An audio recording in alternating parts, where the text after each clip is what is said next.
Det samme gælder for i buddhistiske lande. De får godt nok, okay, der er det, men de bruger det ikke. Vi går i søndagsskole, før vi bliver konfirmeret, så glemmer vi alt om det. Færdigt slut. Sådan tror jeg også, det er i buddhistiske lande.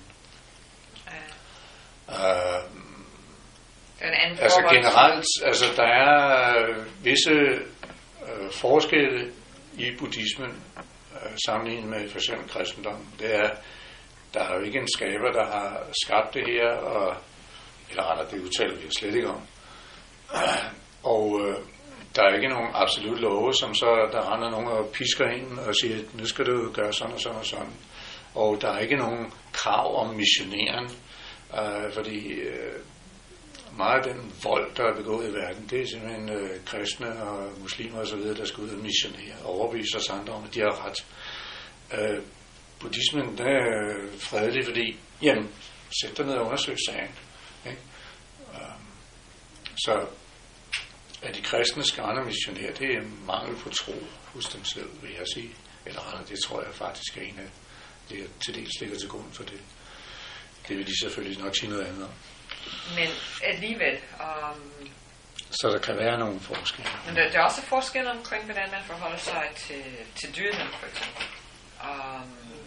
Som man ikke selv hos... Jeg ved ikke, om det er buddhistisk, der er det. Ja. Jeg tror, det er orientalsk.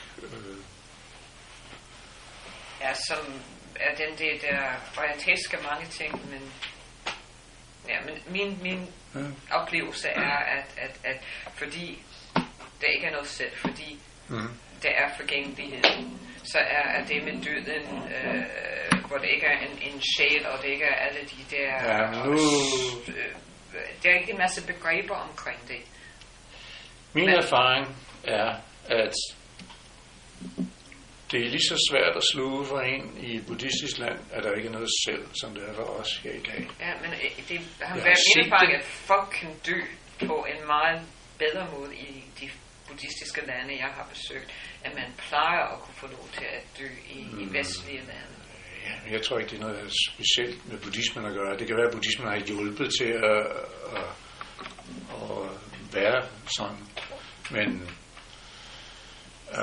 det der med, fordi der ikke er noget selv, nej, det tror jeg ikke. Altså, den ligger måske i deres tro, så at sige, og derved gør, at de behandler døden på en anden måde. Ja, men det er på den måde, jeg mente, at den der kuffert, man får, som ikke er artikuleret. Hvis du griber fat i sådan en fra et buddhistisk land og siger, hvem er du? Jeg tror, du har helt ret i det der. De har da lige så komplet og solidt billede af sig selv, som vi har. Det tror jeg også. Ja. Og snak med nogle mennesker og gerne vil spørge jer om noget. Ja, hvis I gerne vil være med. Er der nogle spørgsmål om de her ting lige nu? Eller der er for mange, så nu skal vi sidde og meditere et par timer. Vi har en hel dags meditation i morgen. Kommer det? Ja. Nej, jeg må nok opgive. Ja, så splittet. Så hvad er ressourcer, I nu kan finde? Det er muligt, jeg lægger noget ind på internettet. Det er ikke garanteret. Jeg har fået de der forskellige andre ting. Men vi går videre med resten af de 4 ædle sandheder. Og